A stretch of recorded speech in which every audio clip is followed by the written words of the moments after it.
Hello my beautiful friends, Zoe here. I hope you're having an amazing day. So today I'm going to be talking to you about minimalism. So you may be new to my channel, you may have been following along since the beginning, since before I moved to Italy, back to Canada again. But in the process of packing up my life, selling my belongings, getting rid of all my belongings and moving to Italy, I created a lot of content around minimalism. I also published a book called The Joy of Minimalism, A Beginner's Guide to Happiness with Less. And as I've, changed and evolved, that was, I think I just actually passed about 5 years on YouTube. So I think that was like 4 or 5 years ago when that content was going out. And I've changed and I've grown and I've evolved a lot as a person. I still consider myself the minimalist though, even though now I live in a condo and I have furniture and all sorts of things. But I'm gonna get into the details of that. So yeah, let's get started. Alright, so I guess in this video, I'm kind of addressing this because I do receive a lot of backlash or just trolling comments on YouTube and also on Instagram. So a lot of people have just like come out and said, well, why did you go shopping for new clothes? Like, I thought you were a minimalist, or I'm guessing you're not a minimalist now. And they'll go to the extent of like commenting that stuff on my photos. So just know that if you are here to leave something negative, it will be deleted. I actually have an assistant, so she goes through and deletes the rude, negative comments, so I won't be seeing them anyways if you do plan to leave them here. It's not welcome, so don't waste your time. So I wanted to speak to you guys about this today because, as you may know, on my channel more recently, I've been vlogging a lot more. I'm really working on releasing my inhibitions and releasing any kind of negative or just like unserving energy that I have around judging myself or perfectionism. All these things are actually laced in, and they actually do relate a lot to minimalism. So like I said, that content that I created was many years ago. I want to first touch on the Zoe back then and tie it into why I'm addressing it again now. So back then, when I first started my YouTube channel, I had gotten out of an abusive relationship. If you want to know more about that year of my life, I actually wrote and published a book called Beauty in the Breakdown, which is all around leaving this toxic relationship, building myself back up again, and moving to Rome, Italy, the place of my dreams. This really was the manifestation of a dream for me, was moving to Italy. And in that process, in that year, I learned a lot about myself. And what I started to do was realize a lot of different patterns that I had around trying to make myself feel better. A lot of the voids that I was feeling inside as a person, I would fill with material goods. And so I started to document my journey of minimalism on YouTube. I documented things that I was getting rid of, things that I was selling and making money for them for. I then minimized my life down to an entire suitcase so that I could finally leave my toxic corporate job and follow my dreams, follow my heart all the way to Rome, Italy, where I was only expecting to live for 1 year, and I got the opportunity to stay 3. So in that time of living in Italy, I lived out of about 2 suitcases. So after I moved to Italy, there were certain things that I needed, just like weather-wise, and I was treating myself to buying some special pieces that were in Italy that I truly fell in love with. So my belongings expanded to about 2 suitcases, and I lived out of 2 suitcases in Airbnbs for 3 years. I also traveled the world. I went to Costa Rica and did all sorts of different things around Europe. There's over 100 travel diaries on my channel. If you're new, it might be fun to check them out because we can't really do too much traveling right now. But in that journey, I got exactly what I wanted. This girl who left Toronto, who sold all her belongings and realized like all she wanted to do was fill herself up with love and adventure in the world. That version of that Zoe, that younger Zoe, she got all of that and more. She got the simple life she desired in Italy. I au paired for a year. I lived with a family. I lived out of a suitcase.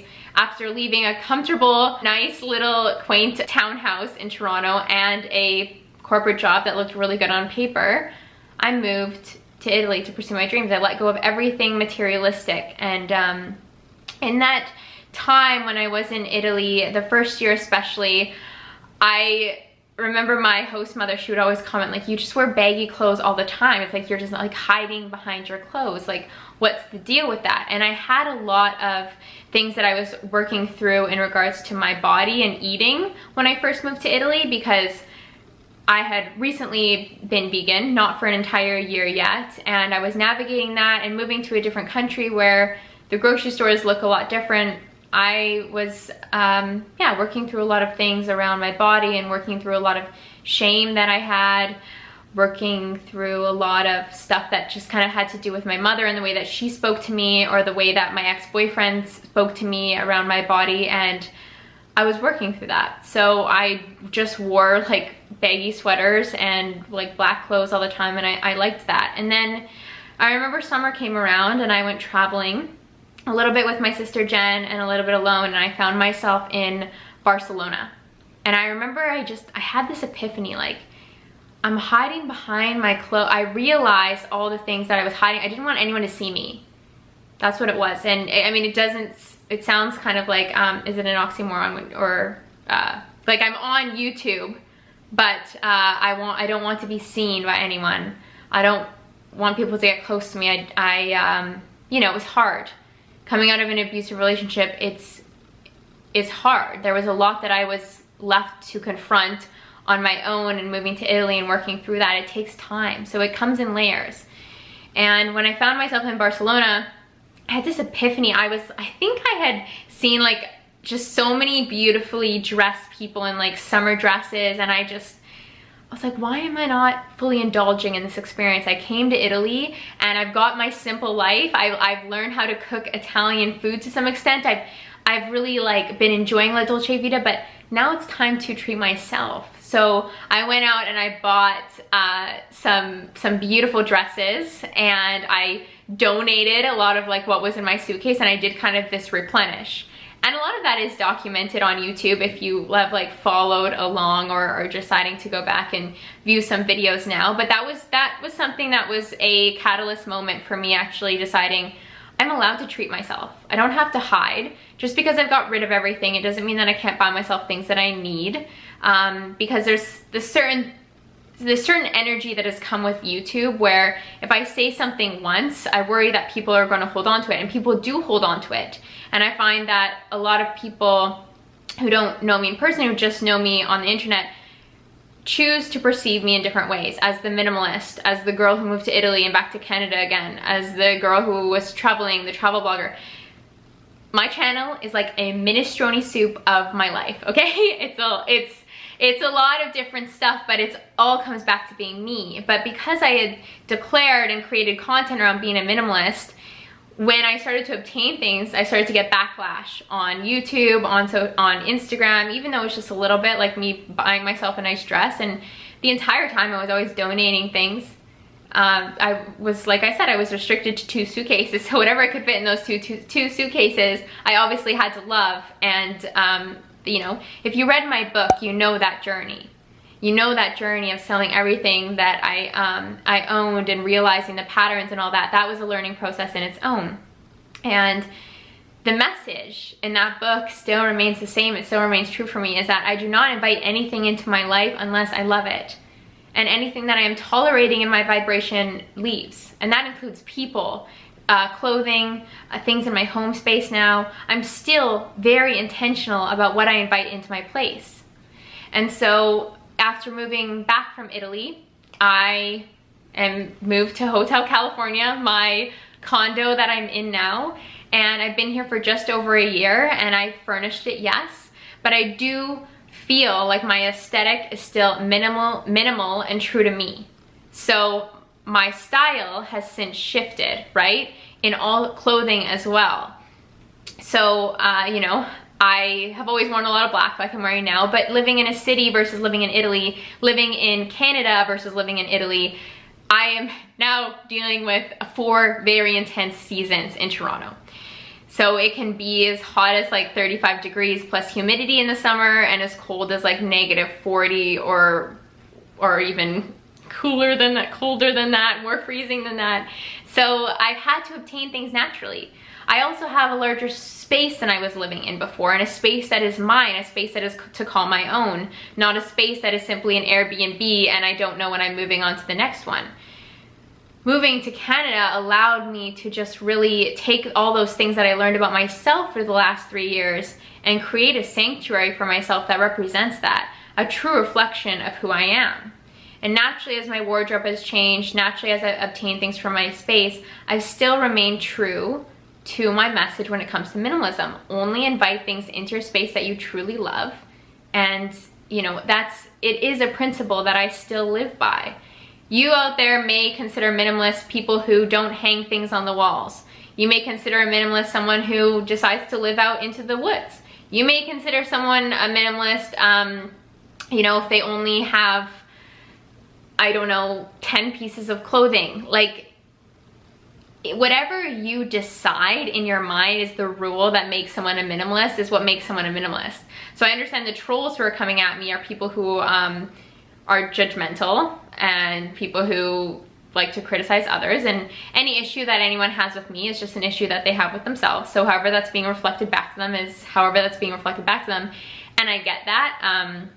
But now, like I said, I'm working on releasing my inhibitions around that, because I truly want to be able to share with you guys more vulnerably on YouTube, like I always have. But I want to share my life, and I don't want to be hesitant about showing you how my life unfolds having moved back to Canada, the things that I obtain in my life. Like, I don't want to hold back, because you guys have always been my safe space to begin to allow people into my life, begin to allow my gifts to shine through, begin to just share my journey with you in a safe space. And I still want it to be that place. So I'm releasing the inhibitions, the energy that doesn't feel good.